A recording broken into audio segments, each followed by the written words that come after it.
I'm your insulin pump, Peter the Pump. What's insulin?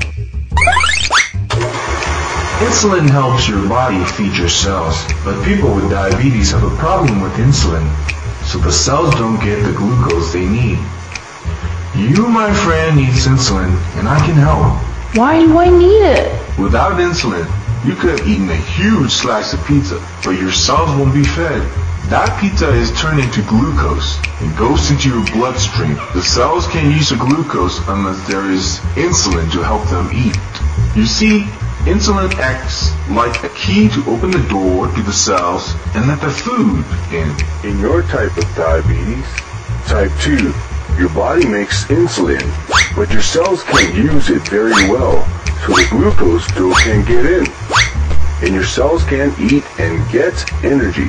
Before diabetes, your pancreas made all your insulin. Like a smoke detector, your body sensed when there was more glucose in the bloodstream. It sent out an alarm. Time for more insulin, time for more insulin. Are there different kinds of insulin? Insulin that's not made in your body comes in several types. Each type works at a different pace. Different type of insulin are like different type of Olympic runners. Some are like sprinters, others are like marathon runners. And then there are ones in between. Rapid-acting insulin called Lispro or Humalog is the fastest insulin. It starts to work within 15 minutes. It's used up in 4 or 5 hours, and you take it right before meals. Short-acting, also called regular insulin, is also used around mealtime. It takes longer to work than rapid-acting insulin. It's taken about 30 to 45 minutes before eating. It can keep working for up to 6 hours. Rapid-acting and short-acting are both clear-colored. Two types of intermediate-acting insulin are NPH and Lent. They're mixed with the substance that makes the body absorb the insulin more slowly, which make them cloudy. NPH begins to work about 2 to 4 hours after taking. It works hardest 4 to 10 hours after injection. It keeps working for 10 to 16 hours. Lent lasts even longer. It stays in the body from 12 to 18 hours. Long-acting insulin or ultra-lent starts to work in 6 to 10 hours. It can stay in the body for 20 hours or more. It's taken in the morning or before bed. If my body isn't making enough insulin, how do I get it? When a pancreas works like it should, it dribbles out small amounts of insulin all the time. At mealtime, it gives a big squirt to turn the food into energy. This is pretty much how I work. The insulin stored in me travels to your body through a thin plastic tube that's new.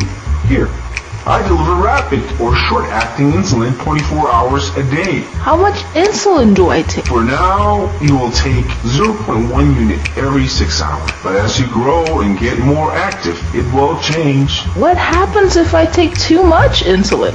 Too much insulin can cause low blood glucose, also called hypoglycemia. Insulin keeps working until it's gone. Even if the blood glucose is low, mild or moderate low blood glucose are pretty common for people who take insulin, but it can get dangerously low pretty quickly. People with severe low blood glucose can affect their brain. It's important for you and your parents to observe what symptoms are unique to you. Why is it important? What are the symptoms? Here are some of the symptoms. It's important so you can recognize it and treat it before it becomes serious. What do I do if it happens to me? It's best to prevent hypoglycemia by checking your blood glucose regularly. But if you notice symptoms, treat it right away by eating or drinking something within 10 to 15 grams of carbohydrates, and then check your blood glucose after 15 minutes. Once your blood glucose begins returning to normal, eat a snack with the carbohydrates and protein. If your blood glucose stays too low, go to the doctor.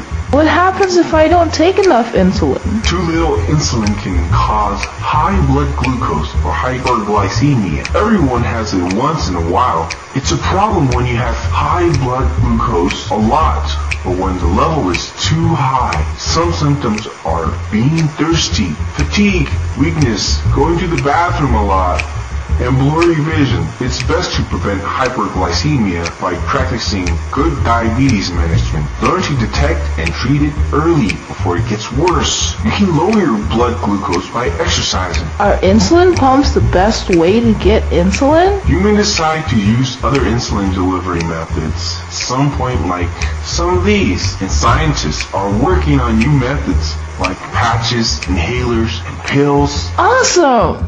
So all I have to do is take my insulin and my diabetes will be better? There isn't a cure for diabetes. People with diabetes have to control it, and taking insulin is only part of the way. What you eat and staying active are just as important. It's really important for someone with diabetes to eat properly. Only eat when you're hungry. Eat just a little bit less every time you eat. Eat more slowly. Eat less fat and glucose. Exercising is just as important too. The more calories you burn, the better your body uses insulin. Make sure you do something active every day. You may even reach a point one day where you don't need me and you can control your diabetes with proper nutrition, exercise, and blood glucose monitoring. Thanks, Peter.